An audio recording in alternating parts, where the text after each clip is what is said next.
मनोज जरांगे शेकडो कार्यकर्त्यांसह मुंबईच्या दिशेने कूच करतात आणि दुसरीकडे मराठा समाजाने संयम बाळगावा, आंदोलन करू नये असं आवाहन मुख्यमंत्री एकनाथ शिंदेंनी केलंय। मराठा आरक्षणासाठी सरकार सर्वतोपरी प्रयत्न करते आणि आम्ही टिकणारं आरक्षण देणार आहोत अशी ग्वाही मुख्यमंत्र्यांनी दिली आहे। जरांगे पाटलांच्या भव्य मोर्चाची ड्रोन दृश्य झी24 तासवर आपण पाहू शकताय। लाखो मराठा बांधवांसह जरांगे पाटील हे मुंबईच्या दिशेने आता रवाना झालेत आणि शिक्रापूरजवळ जरांगेंच्या मोर्चाचं हे रूप नेमकं कसं होतं हे ड्रोनच्या माध्यमातून टिपलंय। मराठा आंदोलक मनोज जरांगे पाटील यांचा चक्क मेणाचा पुतळा उभारण्यात आलाय। कार्ला इथल्या वॅक्स म्युझियममध्ये हा पुतळा उभारण्यात आलाय आणि मावळचे आमदार सुनील शेळके यांनी या पुतळ्याची पाहणी केली। जरांगे लोणावळ्यामध्ये मुक्कामाला येणार आहेत। मराठ्यांसाठी न्याय मागायला मुंबईला चाललोय आणि माझ्या मागण्यांवर मी ठाम आहे, मागे हटणार नाही असं वक्तव्य मनोज जरांगे पाटील यांनी झी24 तासशी बोलताना केलं। नोंदी असलेल्यांना कुणबी प्रमाणपत्र द्या, सगळ्या सोयऱ्यांना आरक्षण देण्यासाठी कायदा संमत करा असा पुनरुच्चार त्यांनी केला। मनोज जरांगे पाटील यांनी रांजणगाव गणपतीचं दर्शन घेतलं। यावेळी त्यांच्या हस्ते गणपतीची आरती करण्यात आली। मराठा समाजाला आरक्षण मिळण्यासाठी सरकारला सद्बुद्धी दे असं साकडे यावेळी घालण्यात आलं। गणरायानं यांना सद्बुद्धी दिली तरी हे ठिकाणावर यायचं नाही तशी संतप्त प्रतिक्रिया जरांगे यांनी यावेळी दिली।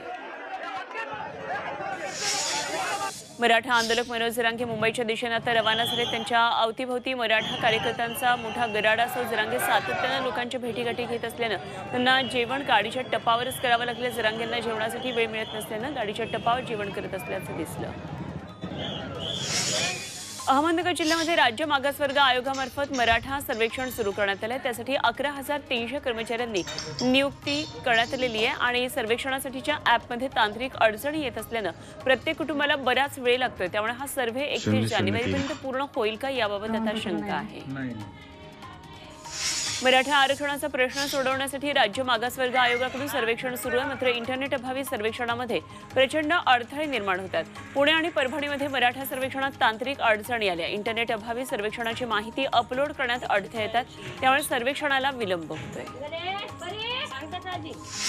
मराठा आरक्षणासाठी मागासवर्गीय आयोगाकडून सर्वेक्षण सुरू झालंय, पण हिंगोलीमधल्या लाख गावात 2 प्रकरणांचे नंबर ॲपमध्ये रजिस्टर नसल्यानं OTP मिळत नाहीये। शिवाय ग्रामीण भागात इंटरनेट नसल्यामुळे सर्वेक्षणात तांत्रिक अडथळे निर्माण होतात।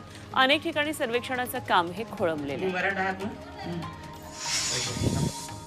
नांदेडमध्ये मराठा आरक्षणासाठी खुल्या प्रवर्गातील नागरिकांच्या सर्वेक्षणाला सुरुवात झाली आहे आणि 31 जानेवारीपर्यंत हे सर्वेक्षण चालणार आहे। जवळपास 5.5 लाख कुटुंबांचं घरोघरी जाऊन हे सर्वेक्षण केलं जाणार आहे। यासाठी संपूर्ण तयारी झाली आहे। महाराष्ट्र राज्य मागासवर्ग आयोगामार्फत करण्यात येणाऱ्या मराठा समाज आणि खुल्या प्रवर्गातल्या नागरिकांच्या सर्वेक्षणाला लातूर जिल्ह्यात सुरुवात झाली। या मोहिमेमध्ये एकही कुटुंब वंचित राहणार नाही याची दक्षता घेतली जाते। यासाठी 9,685 अधिकारी कर्मचाऱ्यांची नियुक्ती करण्यात आली आहे।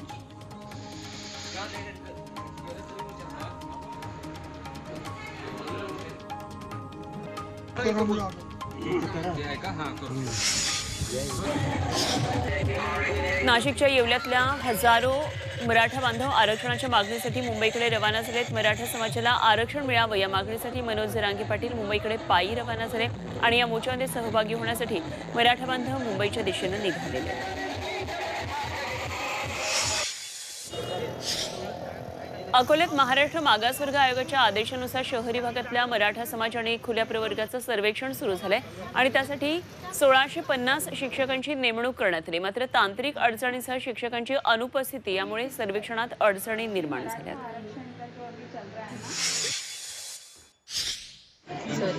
मुंबईमध्ये मराठा आरक्षणाच्या सर्वेक्षणाला सुरुवात झाली आहे। मुंबई मनपाचे कर्मचारी घरोघरी जाऊन सर्वेक्षण करतात आणि यासाठी प्रश्नावली तयार करण्यात आली आहे। या प्रश्नावलीच्या माध्यमातून मराठा समाजाची माहिती गोळा केली जाते।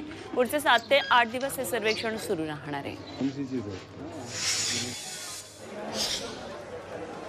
मराठा आंदोलकांची APMC मध्ये राहण्याची सोय करण्यात येणार असल्यानं 25 तारखेला मार्केट बंद असेल आणि 25 जानेवारीला मराठा आंदोलन आणि 26 जानेवारीला सार्वजनिक सुट्टी असल्यानं 2 दिवस नवी मुंबईतलं APMC मार्केट बंद असेल अशी माहिती APMC सचिव डॉक्टर PL खंडागळे यांनी दिली आहे।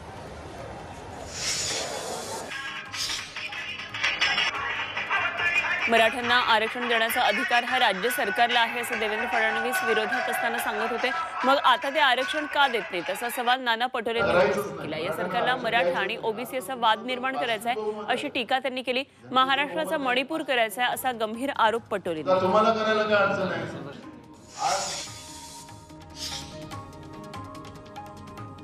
सरकारच्या नाकर्तेपणामुळे आजची परिस्थिती निर्माण झाली अशी टीका मराठा आरक्षणावरून राष्ट्रवादीचे प्रदेशाध्यक्ष जयंत पाटील यांनी केली आहे. जरांगे पाटील मुंबईमध्ये येत असल्यानं सर्वेक्षण सुरू केल्याचा आरोप पाटील यांनी केलाय. ते सांगलीमध्ये माध्यमांशी बोलत होते. अहमदनगरमध्ये ओबीसी मेळावा नियोजन बैठक पार पडली. यामध्ये येत्या 3 फेब्रुवारीला ओबीसी महा एल्गार मेळाव्याचं आयोजन करण्यात आलं. या मेळाव्यामध्ये मंत्री छगन भुजबळ, प्रकाश शेंडगे, आमदार गोपीचंद पडळकर यांच्यासह इतर नेते उपस्थित राहणार आहेत.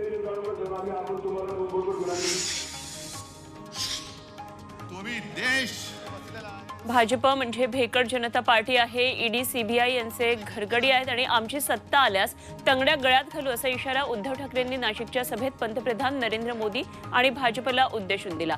महाराष्ट्र ओरबाडला जात असताना मिंधे शेपूट हलवत बसला अशा शब्दांमध्ये त्यांनी मुख्यमंत्री एकनाथ शिंदेंचा समाचार घेतला.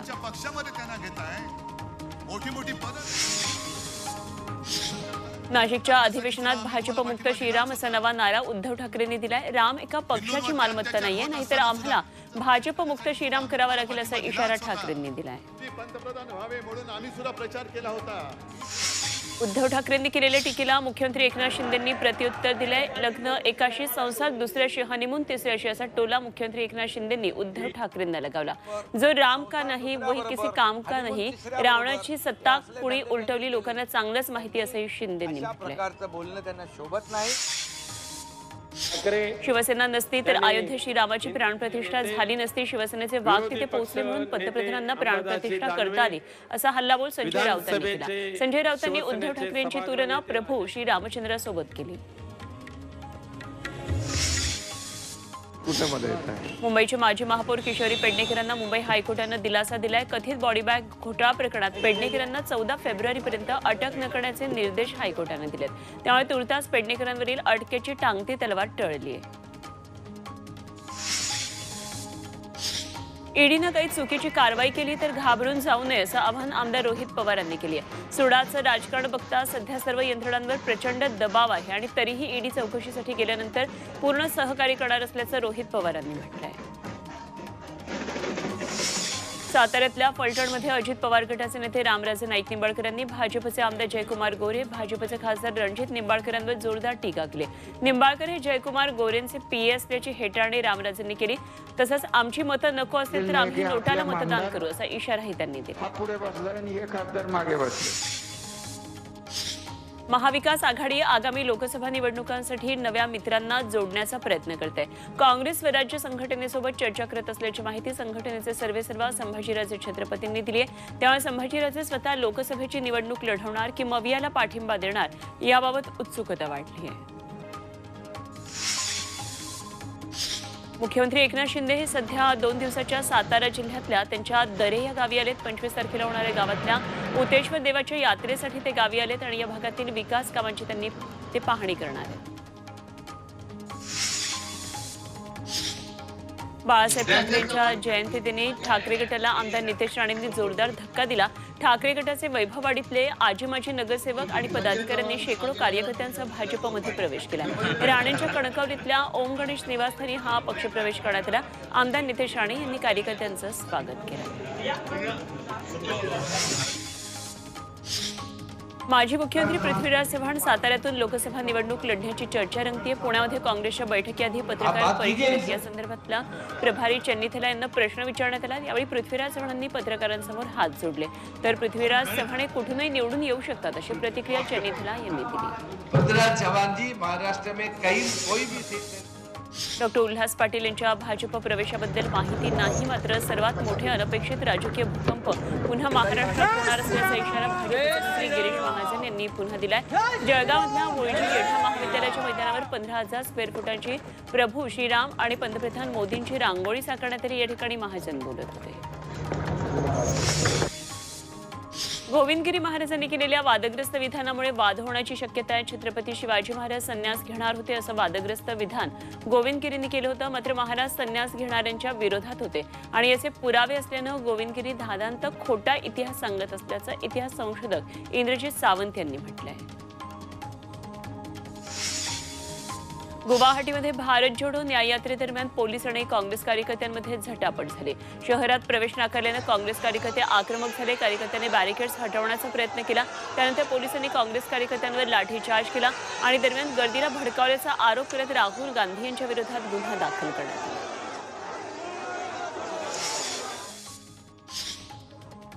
साताऱ्यात ईव्हीएम मशीनच्या विरोधात प्रतिकात्मक अंत्ययात्रा काढण्यात आली. यावेळी कार्यकर्त्यांनी जिल्हाधिकाऱ्यांना ईव्हीएम हटावचं निवेदन दिलं. यासोबतच कार्यकर्त्यांनी निवडणुकीच्या काळात भाजप ईव्हीएम मशीनमध्ये घोटाळा करत असल्याचा आरोप केला. यावेळी जोरदार घोषणाबाजी करण्यात आली. नागपूरमध्ये अंगणवाडी सेविका आणि मदतनीसांनी आंदोलन पुकारलं. नागपूरच्या व्हरायटी चौकामध्ये आंदोलन करण्यात आलं. शेकडो अंगणवाडी सेविका रस्त्यावर उतरल्यानं वाहतुकीचा खोळंबा झाला. त्यामुळे पोलिसांनी या अंगणवाडी सेविकांची धरपकड केली. अकोल्यामध्ये जिल्हाधिकारी कार्यालयासमोर आशा स्वयंसेविकांनी धरणं आंदोलन केलं. केंद्र शासनाकडून वेतनात वाढ मिळवून देण्यात यावी तसंच किमान वेतन लागू करत शासकीय सेवेत सामावून घ्यावं या प्रमुख मागण्यांसह हा संप पुकारण्यात आला. छत्रपती संभाजीनगर इथल्या घाटी रुग्णालयामध्ये शासकीय परिचारिकांनी आंदोलन सुरू केलंय. या महिन्याचा पगार 23 तारीख आली तरी झालेला नाहीये आणि या मुद्द्याला घेऊन हे आंदोलन सुरू आहे. पगार नाही झाला तर काम बंद आंदोलन करू असा इशारा परिचारिकांनी दिला. रायगडमध्ये कोळी बांधवांनी अलिबाग जिल्हाधिकारी कार्यालयावर धडक मोर्चा काढला. जनगणनेमध्ये कोळी समाजाची नोंद अनुसूचित जमातीमध्ये होते. मात्र यात जातीचे दाखले हे अवैध ठरवले जातात. या मुद्द्यावर कोळी समाज आक्रमक झाले. अमरावतीमध्ये तिवसा तालुका अवकाळीग्रस्त यादीत समाविष्ट करण्याच्या मागणीसाठी प्रहार जनशक्ती पक्षानं तहसील कार्यालयावर नतमस्तक आंदोलन केलं. तालुक्यामध्ये अवकाळीमुळे नुकसान झालेलं असताना यादीतून वगळण्यात आल्यानं शेतकरी आक्रमक झाले. गुवाहाटीत काँग्रेसच्या न्याययात्रेदरम्यान झालेल्या लाठीचार्जच्या भंडाऱ्यामध्ये निषेध नोंदवण्यात आला. भंडारा काँग्रेसच्या कार्यकर्त्यांनी भाजपविरोधात आंदोलन केलं. यावेळी शेकडो कार्यकर्ते उपस्थित होते. पंढरपूर तालुक्यातल्या मातंग समाजाच्या वतीनं तहसील कार्यालयावर मूक मोर्चा काढण्यात आला. काही दिवसांपूर्वी तहसील कार्यालयाच्या आवारातील न्यायालयीन कोठडीमध्ये असणाऱ्या महादेव वाघमारे यांचा मृत्यू झाला होता आणि मृत्यू प्रकरणाची सखोल चौकशी करून दोषींवर कायदेशीर कारवाई करावी या मागणीसाठी नागरिकांनी हा मूक मोर्चा काढला. मुंबईतल्या मीरा रोडमध्ये योगी पॅटर्न सुरू झालाय. इथल्या अवैध बांधकामांवर महापालिकेनं बुलडोझर फिरवला. मीरा रोडच्या नयानगर भागात ही कारवाई करण्यात आली. युवक काँग्रेसच्या कार्यकर्त्यांनी दादर रेल्वे स्टेशनच्या रेल्वे ट्रॅकवर रेल रोको आंदोलन केलं. तलाठी भरतीतील महाघोटाळ्याची एसआयटी मार्फत चौकशी करण्याची मागणी आंदोलकांनी केली. एमपीएससीच्या 2014 मधील जाहिरातीत सर्व प्रवर्गांच्या जागा वाढवण्याची मागणी करण्यात आली.